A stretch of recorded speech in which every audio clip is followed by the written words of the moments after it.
बालेसर कस्बा के कस्तूरबा गांधी बालिका आवासीय स्कूल में शैक्षणिक बाल मेले का आयोजन किया गया। मेले का शुभारंभ शेरगढ़ विधायक बाबू सिंह राठौड़ के द्वारा किया गया। बुधवार को कस्बे के KGVP विद्यालय में हर वर्ष की भांति आयोजित बाल मेले में विद्यालय को रंग बिरंगी फूल मालाओं से आकर्षक सजाया गया। रंग बिरंगी टेंट लगाकर बालिकाओं के लिए अलग अलग स्टॉलें लगाई गई। इसके बाद दोपहर को 12 बजे शेरगढ़ विधायक बाबू सिंह राठौड़ ने फीता काटकर मेले का शुभारंभ किया। इसके बाद स्कूल की बालिकाओं के द्वारा सरस्वती वंदना की और शेरगढ़ विधायक राठौड़, पूर्व प्रधान भंवर सिंह इंदा, CBEO गार्ड सिंह, नगर पालिका के चेयरमैन भंवरलाल सांकला, प्रधानाचार्य मंजू और प्रधानाध्यापिका कीर्ति मथुर ने मां सरस्वती के चरणों में द्वीप प्रज्वलन कर विधिवत रूप से मेले का शुभारंभ किया। इस दौरान बालिकाओं के द्वारा आकर्षक सांस्कृतिक कार्यक्रमों की प्रस्तुति दी गई। इस मौके पर शेरगढ़ विधायक ने कहा कि प्रदेश की बीजेपी सरकार बालिका शिक्षा को लेकर संवेदनशील है। बालिकाओं के लिए गार्गी पुरस्कार, कालीबाई व्हील स्कूटी योजना, निःशुल्क टैबलेट योजना सहित दर्जनों प्रकार की योजनाएं बालिकाओं की शिक्षा को लेकर संचालित थे। इसके बाद विधायक सहित अतिथियों ने पूरे मेले का भ्रमण किया, जहां पर बालिकाओं के द्वारा अलग अलग स्टॉल लगाई हुई थी। उनमें से प्रत्येक स्टॉल पर जाकर वहां पर बालिकाओं से जानकारी ली।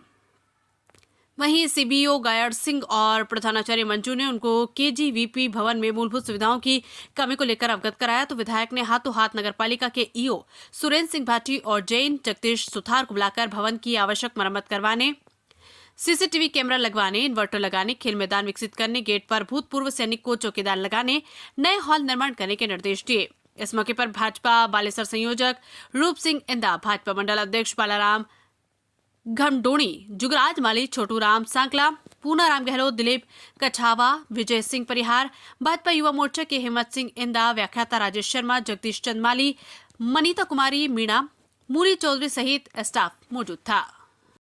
विधायक साहब, आपने आज निरीक्षण किया है हॉस्टल का, क्या कमियां नजर आई और क्या कमियां हैं उसकी?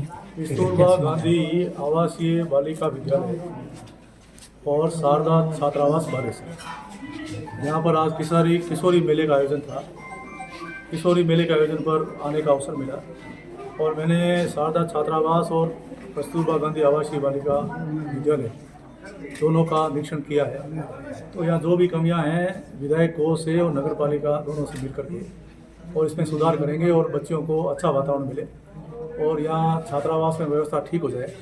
यहाँ कुछ मरम्मत की आवश्यकता है, खेल मैदान की ज़रूरत है, स्कूल कॉम्प्लेक्स की ज़रूरत है, कुछ फर्नीचर की ज़रूरत है, यहाँ इन्वर्टर की ज़रूरत है, बिजली का सुधार करना है, 2 स्कूल कॉम्प्लेक्स बनाने हैं और एक हमें यहाँ पर चौकीदार के लिए 2 अलग से कक्ष बना करके उनको स्कूल कॉम्प्लेक्स उनके लिए अलग बनाने हैं।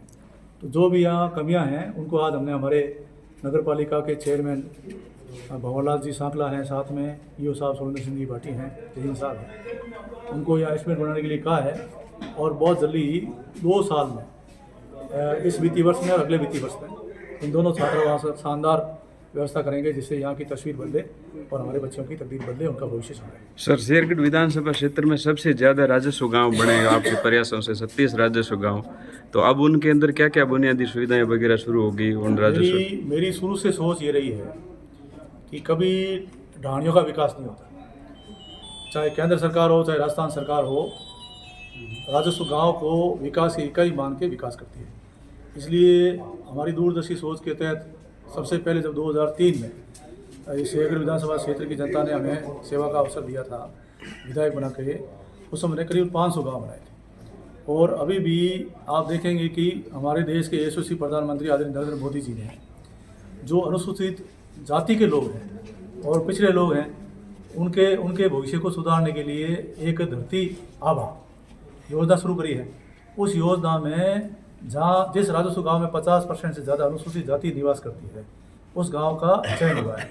तो जोधपुर जिले में 10 विधानसभा है, उसमें 54 राजस्व गांव का चयन हुआ, जिसमें से 46 राजस्व गांव केवल मात्र शेरगढ़ विधानसभा क्षेत्र के हैं। तो आपको समझ में आ जाना चाहिए कि जब राजस्व गांव बड़ा है तो 46 गाँव आ गए। अगर बड़ा गाँव होता तो उसमें जनसंख्या 50% से ज़्यादा नहीं होती, इसलिए चयन नहीं होता। तो छोटे गाँव बनाने से जहाँ भी अनुसूचित जाति और अनुसूचित जनजाति, जहाँ अनुसूचित जाति रहती है उनको संबल ग्राम योजना में 50% से ज़्यादा जनसंख्या होती है, उनको 20 लाख रुपए संबल योजना में मिलते हैं। और अनुसूचित जनजाति के लिए भी जो गांव हैं और 50% से ज़्यादा है, अब उन लोगों को 25 विभाग मिलकर के सारी सुविधाएं, पानी है, बिजली है, सड़क है, चिकित्सा है, शिक्षा है, प्रधानमंत्री आवास योजना है, सारे काम 25 विभाग मिलकर के वहाँ करेंगे। यानी कि अनुसूचित जनजाति में कोई अभाव नहीं रहेगा और सारी बुनियादी सुविधाएं लागू हैं। अब उसमें सड़क भी आती है, पानी की VTC बनती है, बिजली आती है, 3 फेस आती है, आंगनबाड़ी आता है। राजस्व गाँव को जोड़ करके ग्राम पंचायत बनती है। ग्राम पंचायत मुख्यालय पर 12वीं विद्यालय आ जाएगा, उप स्वास्थ्य केंद्र आ जाएगा। पंचायत मुख्यालय की सुविधाएं जो केंद्र और राज्य सरकार तय करती है उस मुख्यालय को मिलती है। फिर पंचायतें जोड़ करके हम पंचायत समिति बनाते हैं। तो पंचायत समितियाँ ज़्यादा होती है तो पंचायत समिति मुख्यालय के जो ब्लॉक होता है और ब्लॉक की सारी सुविधाएं ब्लॉक मुख्यालय पर आती है, उसका लाभ हमको मिलता है। तो फिर ऐसे पंचायतों को जोड़ करके जब 20 पटवार मंडल हो जाते हैं तो उसकी तहसील बन जाती है, 10 पटवार मंडल पे उप तहसील हो जाती है। तो ऐसे जो सतत प्रक्रियाएं होती है उनका सब लाभ तभी मिलता है जब पहली इकाई राजस्व गाँव। इसलिए हमारा लक्ष्य है कि 31 दिसंबर से पहले जो राजस्व गाँव घोषित होंगे वो जो सेंसस 2025 वाला, अभी जनगणना शुरू हो रही है 31 दिसंबर के बाद जनवरी में। तो जनवरी 2025 में जब जनगणना शुरू होगी, इनकी जनगणना जो नए गांव घोषित हो गए, इनकी अपनी जनगणना होगी, तो जनगणना का आधार मान करके ये विकास होगा। तो हम चाहते हैं कि 31 दिसंबर से पहले हमारे गांव घोषित हो, ऑनलाइन हो जाए और 31 दिसंबर के बाद जब 1 जनवरी 2025 को नई जनगणना होगी और उन जनगणना में हमारी राजस्व गाँव की जनगणना हो जाएगी, तो स्वतः उनको जो सरकार की योजनाओं का लाभ मिलता रहेगा, जिससे हमारा शेरगढ़ एक विकसित विधानसभा क्षेत्र बनेगा।